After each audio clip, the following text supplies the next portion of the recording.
welcome back to another episode of the Empowered Intuitive Academy podcast. I'm one of your hosts, Tay, also known as the Kynoch Witch, and with me is my beautiful co-host, Petra Costa from When Magic Awakes. And today we are chatting all about crystals. Is it facts, frequency, or fallacy? I know for one, even for someone who uses crystals a lot, when someone starts talking about crystals, it's like, oh, yeah, here we go. And it's either because it's going to be a rabbit hole of woo-woo or it's going to blow our brains because we've done a bit of research on the actual intricacies of crystals. And what we've come across is far more fascinating than whether a rose quartz yoni is going to fix all your life problems. So, and we're going to get a bit savage, just FYI. But let's start with a definition on crystals. Petra, my love. A quick definition, this is just when you go to a basic dictionary, a piece of homogeneous solid substance having a natural geometrically regular form with a symmetrically arranged plane faces, which sounds like a fancy way of saying it's geometrical. It's got some planes at the end. It doesn't sound really quite as cool as it really is, and I think they've unfortunately dumbed it down there for a little bit, because when we look more into from a gemologist's perspective, a crystal or a crystalline solid is a solid material whose constituents, such as atoms, molecules, or ions, are arranged in a highly ordered microscopic structure, forming a crystal lattice that extends in all directions. See, that sounds way more interesting than it's just a solid, pretty rock. The first one basically said, oh, yeah, it's geometrical, which really means to the layman person it might have some triangles in there. You might spot some squares. Yeah. Nothing more exciting than that. But when we're talking a crystal or a crystalline solid, it is literally at an atom, down to the atoms at an atomic level. It is structured in such an orderly fashion that you basically, if you take slices and you look at it in different directions, so from a two-dimensional as well as a three-dimensional perspective, it's uniform, right?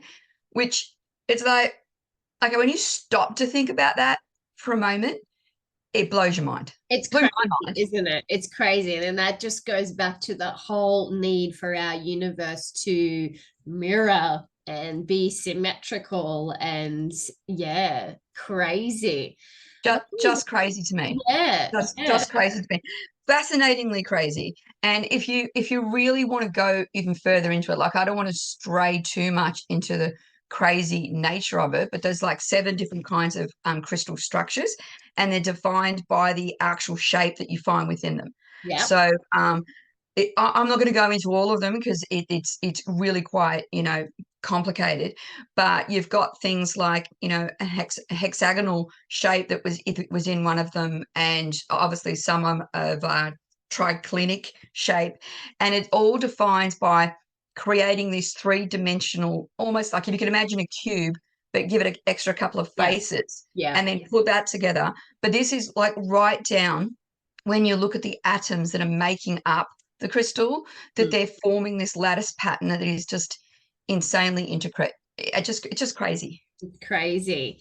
And I like when I was looking into like the actual formation of crystals and how that occurs, it just blew me away because I wanted to know, like, okay, yeah, I understand crystals are formed in the earth, but like what dictates their shape and makeup and how they form and the colors that they end up with. And some of the fascinating things about it is that crystals pretty much start in the same way. They are in the earth, and you get these pockets within the earth, and it's usually within like volcanic rocks and things, so places where you got an immense amount of pressure, temperature changes, heat, etc. And then you get the water that geothermal water in these spaces, which fills these spaces.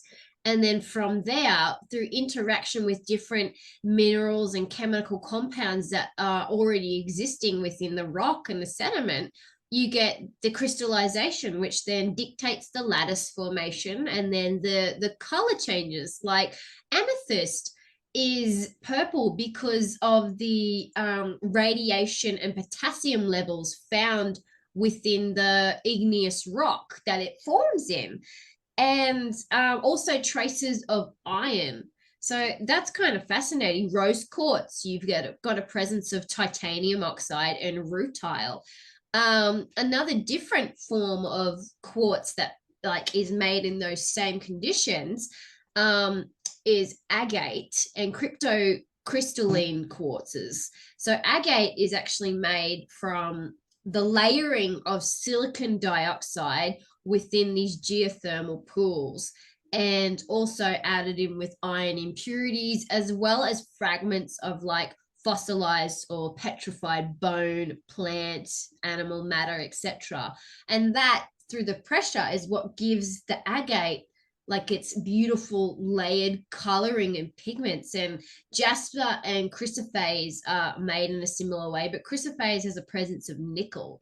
So the determination of what actually makes up that crystal and that mineral is wholly and solely based on the environment that it forms in and what is in and around it, like at the time of its creation, and what's influencing its creation, which is absolutely fascinating to me.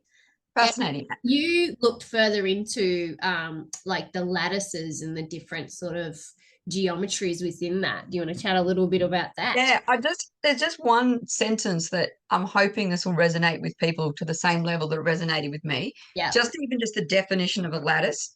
A lattice is an array of points in space in which the environment of each point is identical.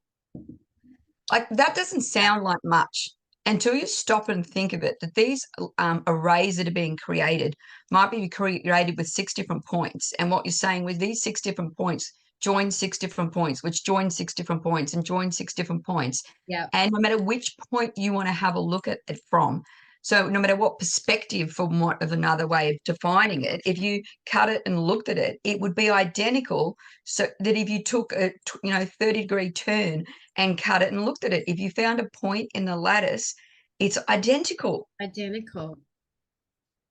Like we cannot think of anything in nature apart from a crystal That that doesn't. works in that fashion. Because it, like, if you get to try to get people to understand what I'm saying, right? Yeah. You've got a pyramid.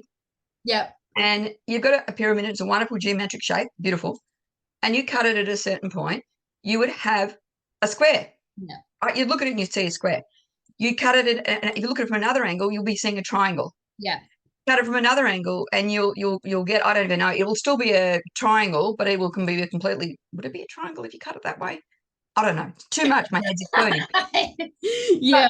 But the point is, you would not be able to replicate this being identical. Whereas that's what a lattice is. It's an array of points in space in which the environment of each point, single point, is identical, which is crazy. And I had a look because I had to go down rabbit holes because it's just too insane. Such a big. And there, Yeah. in 1848, I think his name is Bravius, defined that there was 14 Bravian lattices. And what that means is there are 14 that are each uniquely difficult, usually defined by how many panes they have, like how many lines between points, for want of a better way of describing it. Yep. But which was really interesting because a guy called Frankenheim defined in 1835, so he was about almost a decade ahead of him. Yeah. He missed that 2 of the ones that he defined were identical to each other. That's like the definition of being a little bit too close to your work, I reckon. Yeah. Yeah. Yeah. Poor bugger, he was like, I've got this nailed. There's 15 different potential lattice grids, and Yeah. I've named them after myself. Yeah. And literally 13 years later, another guy comes on and go, That's the same one. 7 and 12 might be the same. Yeah. which, which really cracked me up. But yeah, so there is of all of the things there 14 different kinds of the lattices that are that you can find within crystals. Well worth just spending 2 seconds to have a look at them, because when you see the actual picture of them, they make so much more sense of what we're talking about in terms of the lattice, because you can see within them, you know, the cube that's formed in the center, or the different shapes that are in there. And all of these have a ridiculously, it can all be written as a mathematical formula, which is just, I think, even more beautiful to me, that the structure inside a crystal, apart from the chemical compound, like you were saying, with the minerals, we all know that that can be, you know, written as a formula. Yeah. But not only just what it's made up of in terms of all of those nickels and all of that, but also from the way the crystal structure works, can be written as as a mathematical formula, so that someone wouldn't need to have seen it to be able to draw it, being given that simple numbers. There's not many things that you can do that with. No. You wouldn't be able to find, you know, if you looked under a microscope at a bacteria or a virus, or a simple bit of, you know, a simple bit of something else, you would not be able to define it by a mathematical formula in that way. So isn't it crazy that that amount of accuracy and precision is created in a gas bubble, like in the earth, just randomly occurring? Like, blows me up. I'm not loving how extraordinary crystals are before we even go into the woo-woo metaphysical side of it. Absolutely. And I'm like, here, I'm a card carrying crystal lover. I've got all my crystals on today. I've got crystals everywhere, because I do vibe them really hard. But what I struggled with researching this podcast, because I wanted to look at the science behind crystals, right? Yeah. Just a little bit of the science of why they're so magical. Now, so we've talked about how magical they are in terms of their actual atomic structure. Yeah. And the fact that they're inside them are these amazing lattices that are geometry at its best. Like amazing, like absolutely amazing. But then I wanted to look up, why do we use them in so many things? Why have crystals, especially quartz crystal, been so fundamental in technology? Like, why did we use them for watches, for our computer screens, for what do you call it? For the accuracy in a radio signal. Yeah. Like, why did we use that? And I don't know if you looked into it, but I did. And I knew you would, so I'm like, I'm gonna let Petra handle that one, and I'll come back when the woo-woo starts up. Well, this is where, for me, they start holding hands in a quite nice way, actually. Yeah. Because the reason crystals were used in so many things was because of their ridiculous stability. And it was found that if you basically put an electric shock on a piece of quartz crystal, the electric current would actually distort the shape of the crystal. Right. So there was a certain amount of distortion happened to the crystal.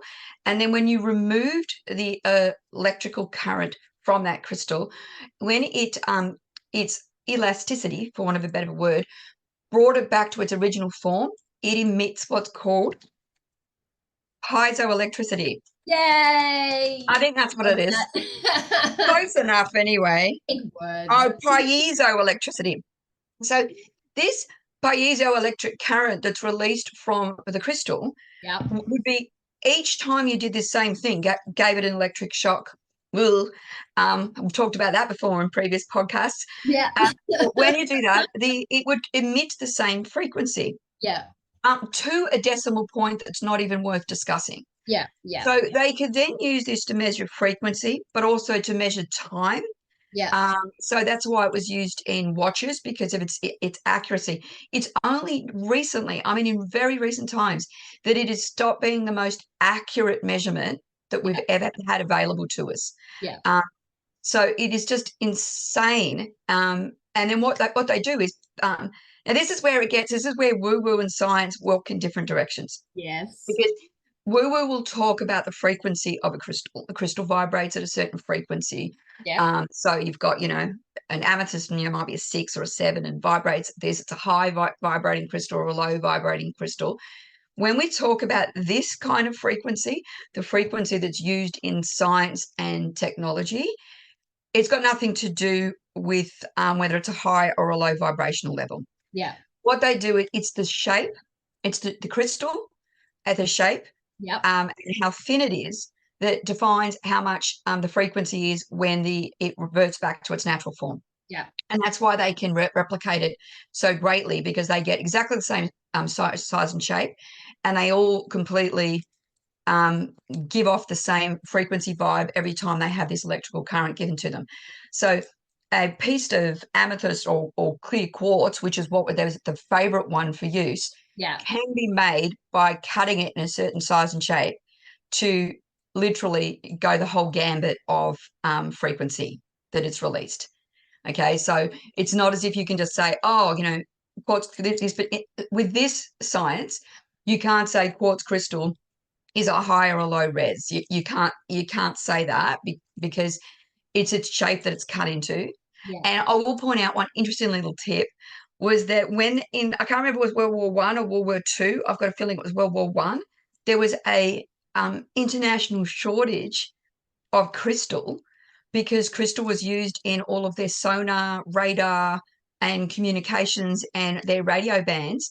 And you can imagine how critical it was to have your radio frequencies correct, Yeah. because using any other method, there was a slippage Yeah. that it could just slip. Can you imagine where you're saying, oh, these are our coordinates, come pick us up? Yeah.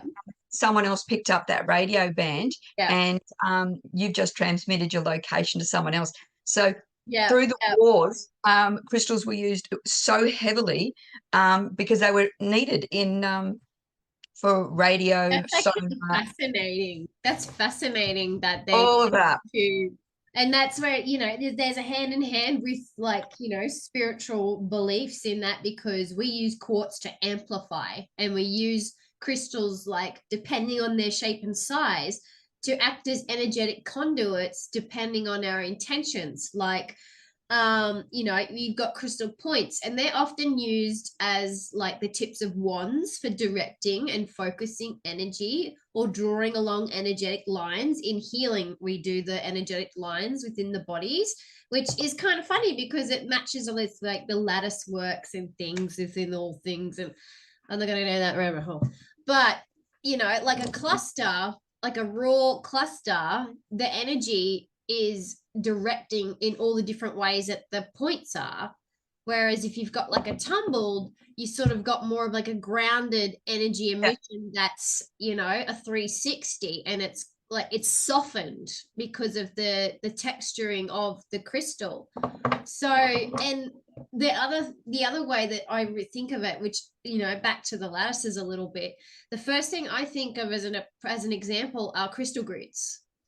How I they was just going to say, you've got the points, and then they have the pathways leading out towards the grid, which to me, I kind of like envision, in like sci-fi movies and things, how or they stick like an activating crystal within it's the always center of a grid, and then it activates this big alien friggin' platform or spaceship or something. And it's not far from the actual, like, I mean, they call it pseudoscience, but it's not far from the scientific like uses for crystal in our mundane world. like it's absolutely ridiculous to call crystals ridiculous. Yeah.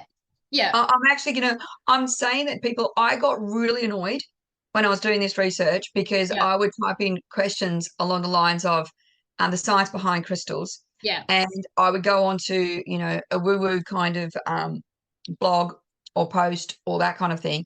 And Yeah. they go, oh, look at the science behind crystals. They can do this and they can do that and all this kind of stuff. And then they throw the buzzwords around. So they Yeah. throw around, crystal oscillators, and they throw around that one that I butchered before Yeah. of piezoelectricity.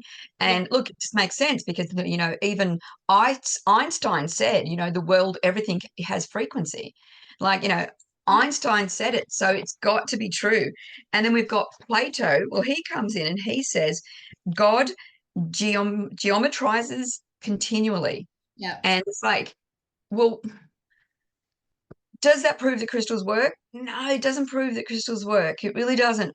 But the fact that we can look at these spiral grids that Yeah. we do, and then we look at sacred geometry, Yeah. and we look at the golden ratio, and we look at the Fibonacci sequences, Yeah. and then we like go, and if any people who have observed it, we use that actual spiral in our own logo. A logo. Yeah. Really, it's really special to us. Yeah. You'll also know that that particular geometric sequence comes up in nature everywhere. Anyway. It's just everywhere. And Yeah. this is where it comes down to being, I'm not saying this just proves that there's a higher thing at work. Yeah. But what I am saying is I'm bang on with Plato and Einstein in saying that the universe really does seem to like symmetry. It does. It seems to be going out of its way for symmetry. And like you look at the shape of a galaxy, Yeah. and a galaxy forms and the spiral of it. Yeah. It goes in with this golden ratio, which is again, it can be written as a mathematical formula. It can be written. You could write it and then draw how the Milky Way spirals. Yeah. And I think How the shell of what is it called? The Nautilus shell. yeah. How so it makes perfect sense to me. And I think Using the point there is that we don't have to come up with these really exaggerated, appropriate scientific languages and terms to justify or validate the magic of these crystals, because then you just make it sound like bullshit.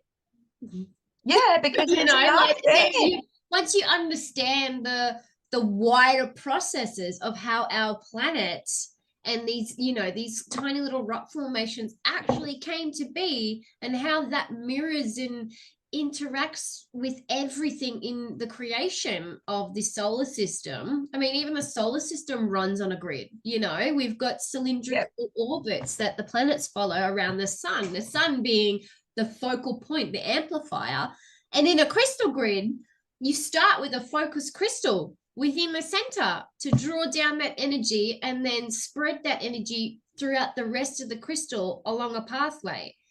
It makes sense for us as, creatures that belong to this planet to utilize those same systems that have been, that has evolved alongside us, that creation has gifted us to manifest our intents and to work our technologies.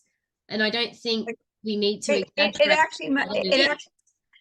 actually makes sense. It makes sense. And that's like when I'm reading these, obviously they're tailored to a market, and I understand that. And and people have been studying crystals and their uses in healing for a very, very, very long time. This is not New Age, even though we insist on putting a New Age spin on freaking everything. Yes. Which is, again, I'm just going to by my use of freaking, I hope everyone understands what I'm saying there. It doesn't need to be New Age. We've had them around, like what we were looking up before, Tay. Well, like 3000 BCE. Yeah, we've been using crystals since the beginning of our existence on this planet. We've been using them in weapons. We use obsidian points because the breakage of the obsidian makes these beautiful, really pointed, sharp edges. And obsidian is actually volcanic glass. It's volcanic glass which has been pressurized within igneous rock over time. And in peridot is also known as Pele's tears, is volcanic crystal. And that takes its different, shapes and forms as well. We've also been using jet, which is a jet black crystal, for beads and decorations since cave times. And we've used those alongside fossils that we've dug up of shark's teeth, mammoth ivory bone. So we've long known the Long known. significance of their energetic properties. Yep. Amber beads. Amber beads are also a massive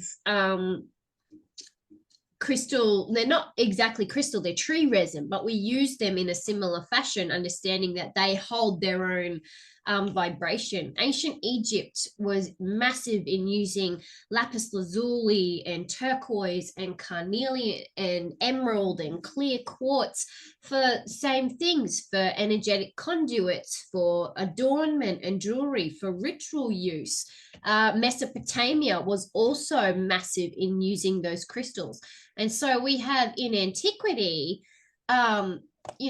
major examples. Jade is a big one for China and in the Asian countries, as well as New Zealand and South America. South America is a big one for jade.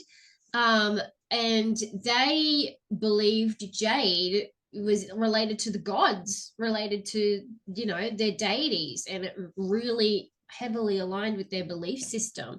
And up until recent times, we were also using crystals in like healing ailments and things. The Renaissance made a big thing of studying whether different minerals and things could help in healing. And in fact, we use a lot of gold in medicine these days.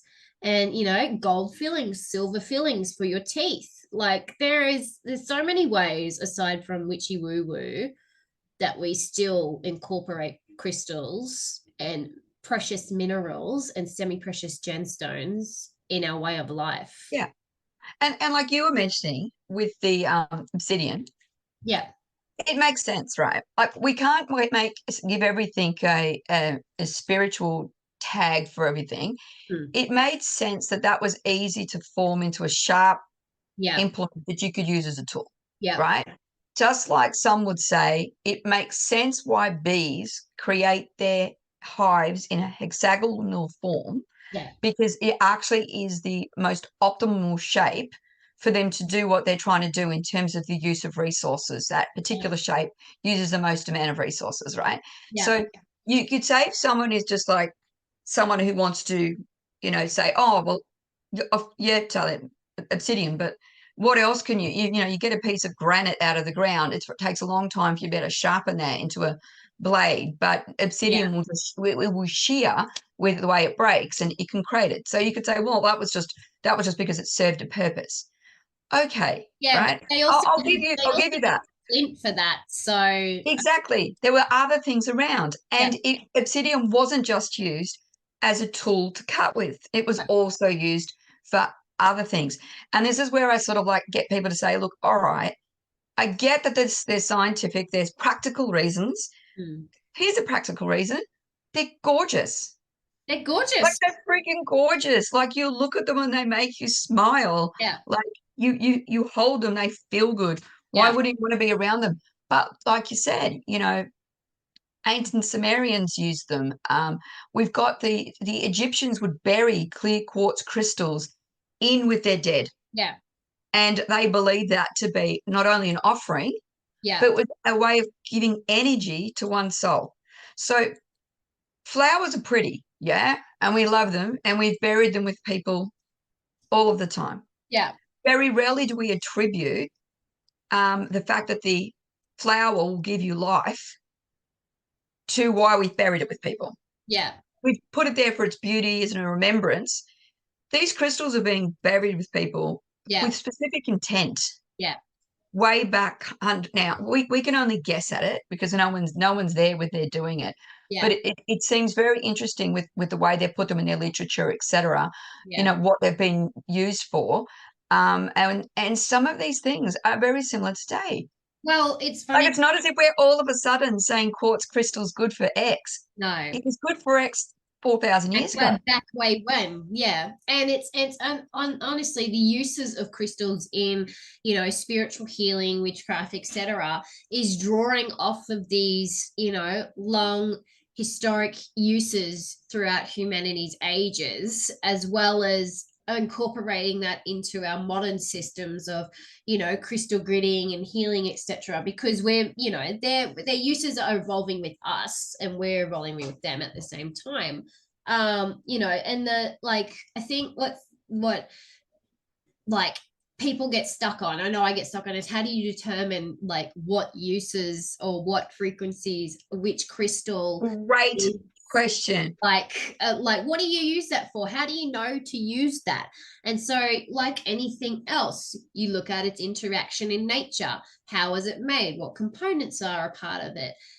You know, the colors, a lot of color, for, I know especially us, we use color for everything to help us sort of determine what the intent for that will be and how it will interact with us. Like today, Petra, you made a note before we started, I'm wearing a lot of orange and yellow.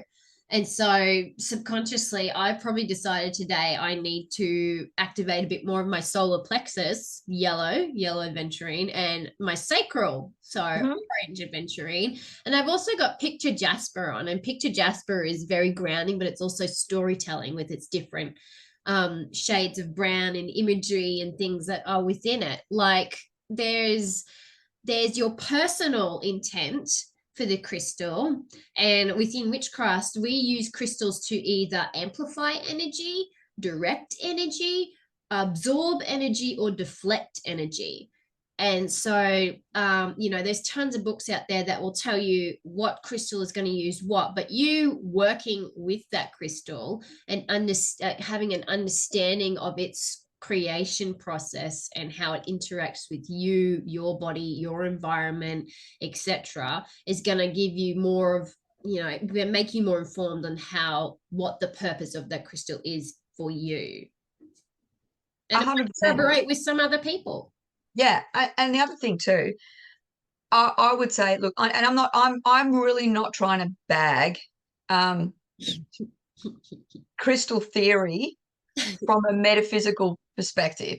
I'm really not, because I love crystals. Yeah. I'm very much like you, Tay.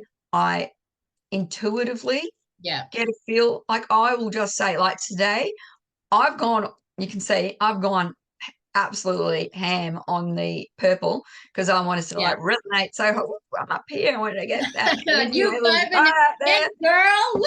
and then so I've got it everywhere. And if you had seen the over the top necklace I was going to put on, I had to stop myself. Right, I had to stop. Said that's too far. It's like, step too far. But I even put my fluorite on, because fluorite for me is a concentration stone. Now, I don't know if it actually is, but it's always one for me that it's just that I've been able to hold it. And there was so much scope of what we were going to talk about today, I wanted to keep on point. So I put my fluorite on, and I think that harmonizes really well with the amethyst, blah, blah, blah. Yeah. But we've also got 6,000 years of case studies to look at. Like, let's not discount the fact that we know about what herbs work for what, because we've got thousands and thousands of years of case studies. Yeah. Right. So you don't have to go it alone. You don't have to go out in the world and go, oh, I wonder if I pick up a greenstone, what it's going to mean. Yeah.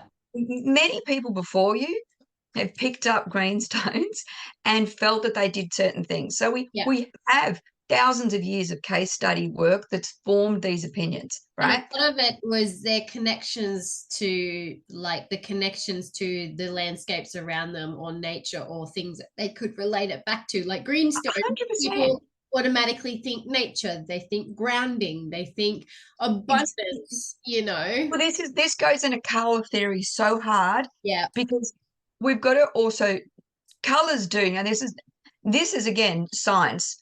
Colors do resonate at a certain frequency. That's what we're seeing. Yeah. Right. That's not, oh, Petra, where are you going today? That's science fact, right? That's how we see it. They do resonate a certain way. How does that impact our psychology? Or it's probably a little bit to do with, how you interact with that color in your life. But again, there's a huge amount of history. How we react as a human. Exactly. Like, I've never been in a situation in my life where I've been being hunted by a saber-toothed tiger, right? Yeah. But I'm pretty confident if someone next to me has got blood shooting out of them because it's just jumped on that, I might associate red with some very strong things. Yeah. Yeah. Right? I might not have had to have seen it to still understand it. And this is where color color therapy is an amazing thing, as is all of the science behind it. Yeah. So there's going to be a little bit of that, but they do resonate. There is a frequency that can be attributed to color. There's a funny little saying in the gaming community, and it goes, red is dead. Because red is always the enemy. Red is always what you don't want to be. So yeah, it's makes sense. you don't need to be told that. It's just some things. So all I'm saying is we've got all of this accumulated knowledge that, whether you believe it or not, I believe that we have access to a certain amount of that. If you don't believe you've got access to a certain amount of that, talk to people, because that's a crazy way to find how they or crystal work for them. I'm waving that pen around like it's my focus thing, but I should really be waving my point around. Yeah. So I just wanted to add on to that too, that you, like us, can always use the actual science of the lattices and the geometrical shapes occurring in the natures to influence and inform your practices when it comes to, you know, crystal placements, using them in healing, in gridding, and things like that. Because even when you break down a crystal grid, now I know crystal grid, like even for me, I was like, crystal grids, like how in the fuck does that work? And, you know, organite crystal stuff and whatever. But when you break down a grid, like I was saying before, you got like the focus crystal, which is the crystal that is usually a point because you're wanting to either draw down the energy or direct the energy. And then that goes out into the pathway. Like you got your point, and then you got your little pathway lines, which is like within the lattice leading to other points. And then you've got your waystones on those points. And the energy that you're directing from the focus stone goes out into those waypoints, and then those waystones are further amplifying your intent for the crystal grid. So you might have green stones because you want to amplify the abundance in your life. And we know that through meditation practices and things, you can actually change the program, not change the programming, but you can activate that intent through programming with your crystals while meditating and focusing on it. And then as that permeates out, you got your desire stones on the edge, or your final stones, which solidify that intent and then therefore release that out into the space where you've got your grids. And so, and using the, I don't know what your fancy word was for the electromagnetic. Yeah, it was. Hang on. Pulse thing. Yeah, it was piezoelectricity. Piezoelectricity. Yes, that rolled off the tongue. Which is flowing down through your conduit stones to manifest an intent that might not be physically seen on this realm, but you're affecting the energetics essentially within your environment. And that's really what it all comes down to. From our mirror world things, that there are planes of existence that there's shit happening on those planes. There's shit happening. But we are interacting and well, if you accept the concept, and greater minds than ours have, i.e., I'll drop his name again, Einstein. That everything is free. Our man Einstein helping us out once again. And he says everything is frequency. We know that. Yeah. We know that at an atomic level, everything's got energy going on. We know that crystals are literally ridiculously structured so that they can, what they give off is going to be ridiculously consistent. Yeah. I must admit, you lose me a little bit. I'm not 100% certain of programming a stone. Yeah, see, I do get the concept that if I'm always using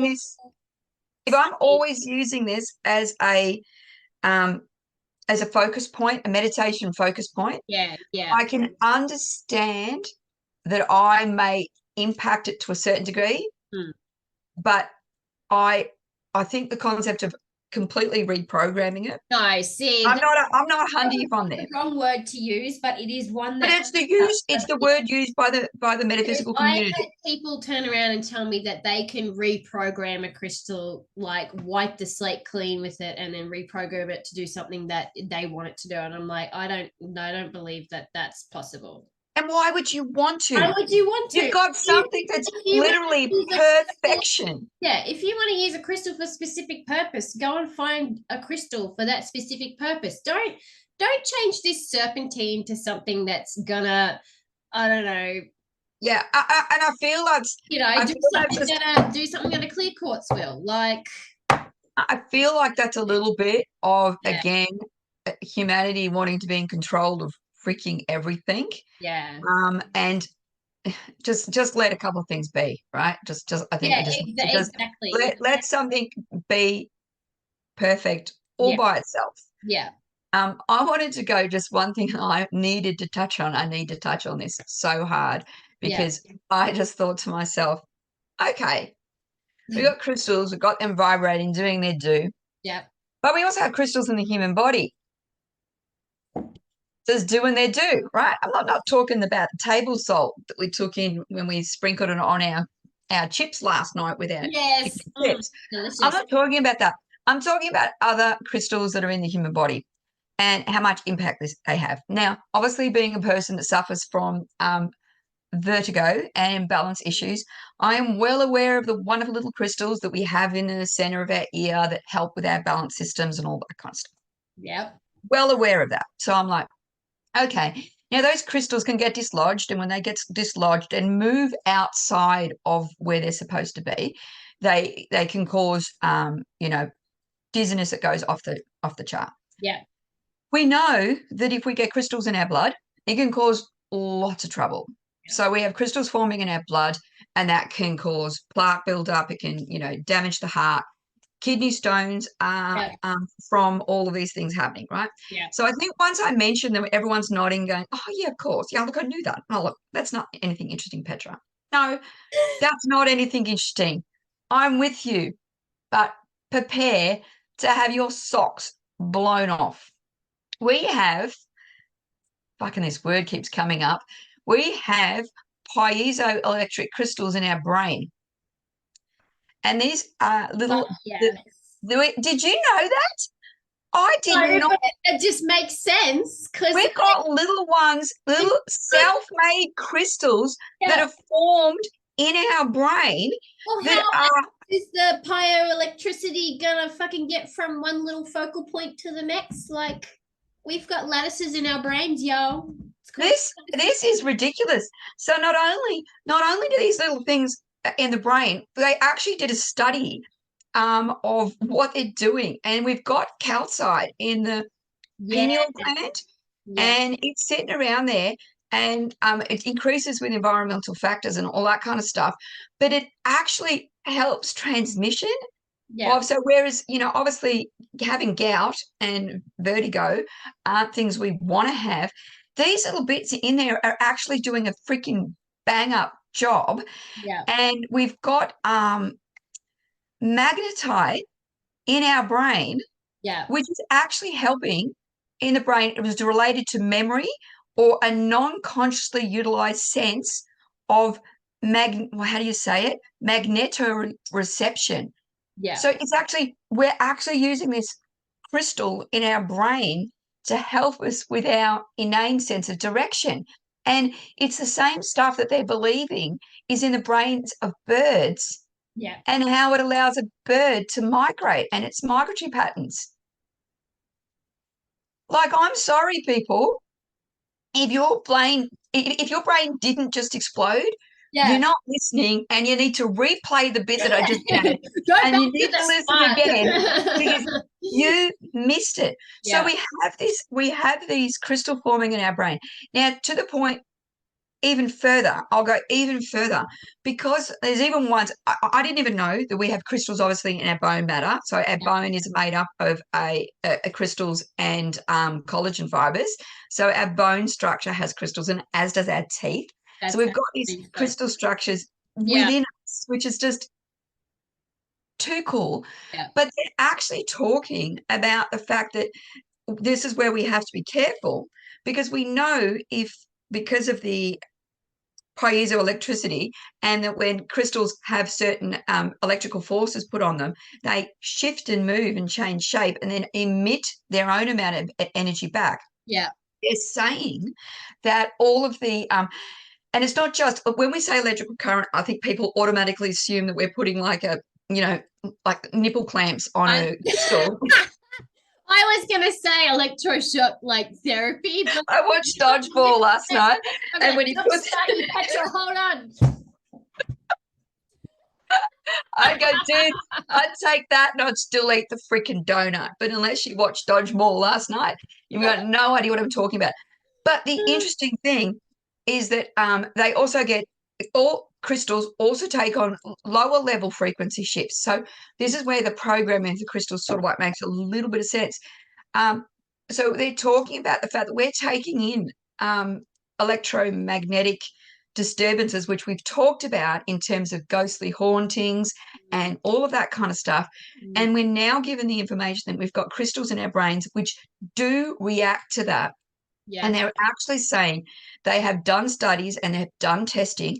And by doing the appropriate electromagnetic current or low level sound or all of this kind of stuff, unfortunately, our military bodies are doing a lot of testing in this.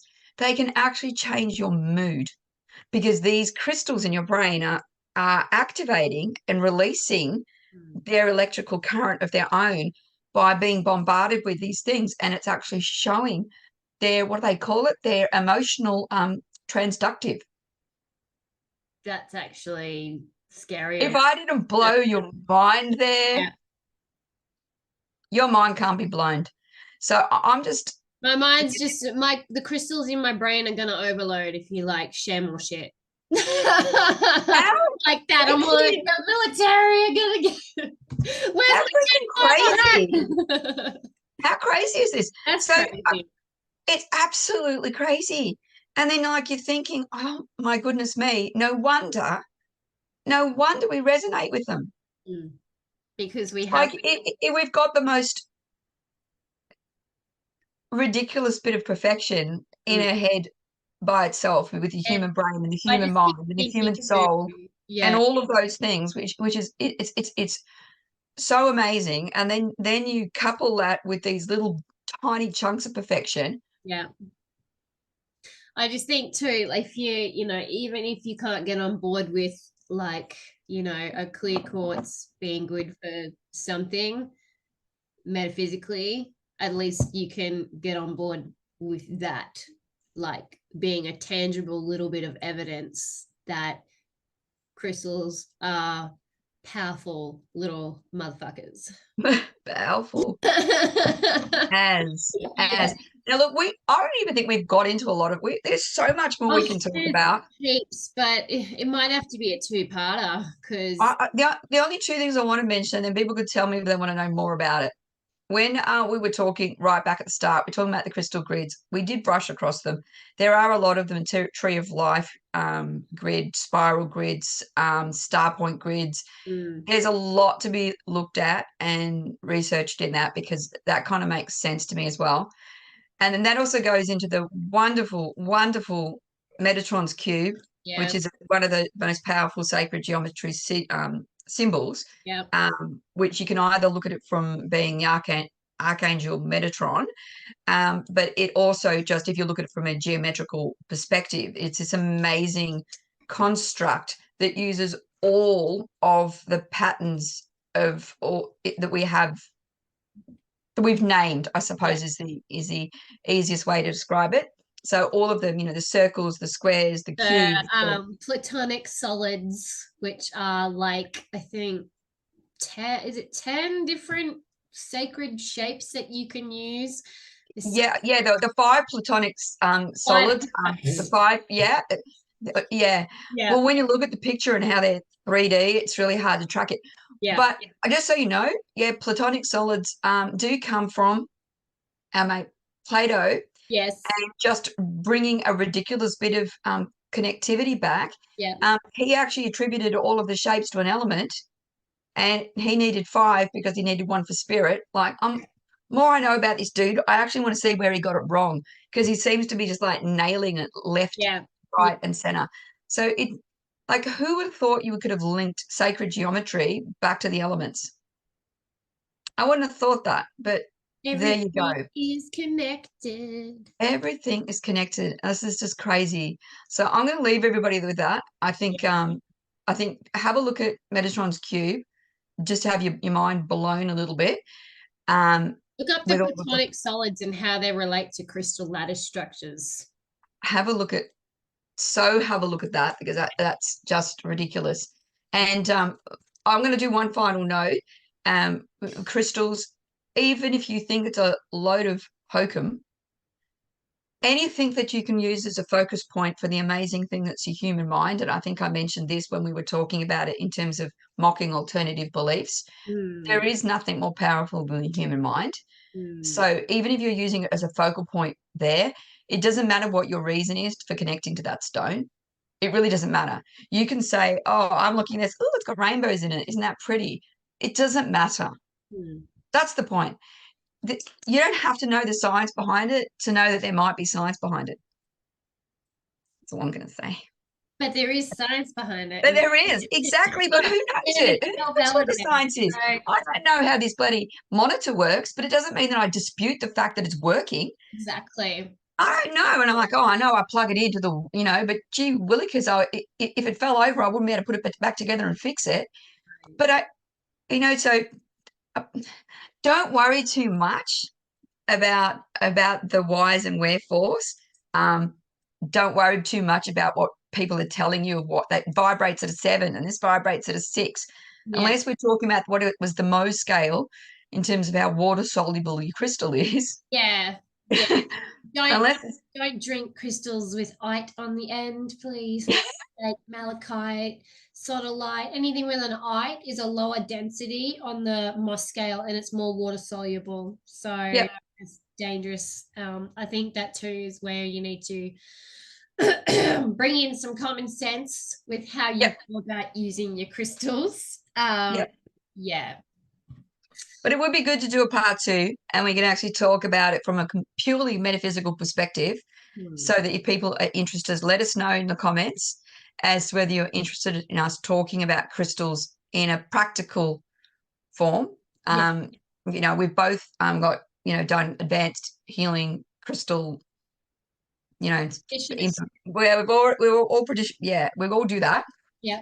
And you covered it beautifully in your Walk with the Witch. So, your shit in that regard. So if people want to know, just ask us. Just ask us.